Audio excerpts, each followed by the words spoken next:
ഖുർആനിൽ ഒട്ടനേകം വരുന്ന ഒരു നാമമാണ് അല്ലാഹ് എന്നുള്ളത്. ഈ അല്ലാഹ് എന്ന പദം എങ്ങനെയാണ് ഉച്ചരിക്കേണ്ടത്? അല്ലാഹ് എന്ന പദത്തിന് തൊട്ട് മുൻപുള്ള അക്ഷരത്തിന് ഫത്ഹോ ലമ്മോ ആണ് എങ്കിൽ ആ അല്ലാഹ് എന്ന പദത്തിനെ തഫ്ഹീമാക്കി തന്നെയാണ് ഉച്ചരിക്കേണ്ടത്, അഥവാ അല്ലാഹ് എന്നാണ് ഉച്ചരിക്കേണ്ടത്. ഉദാഹരണം, ഖുൽ ഹുവല്ലാഹു അഹദ്.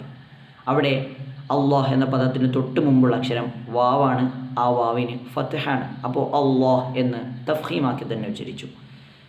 ഇതുപോലെ തന്നെ ഇദാ ജാഅ നസ്റുല്ലാഹി, ഇവിടെ അല്ലാഹ് എന്ന പദത്തിന് തൊട്ട് മുമ്പ് റാ ആണ്, ആ റാഇന് ലമ്മാണ്.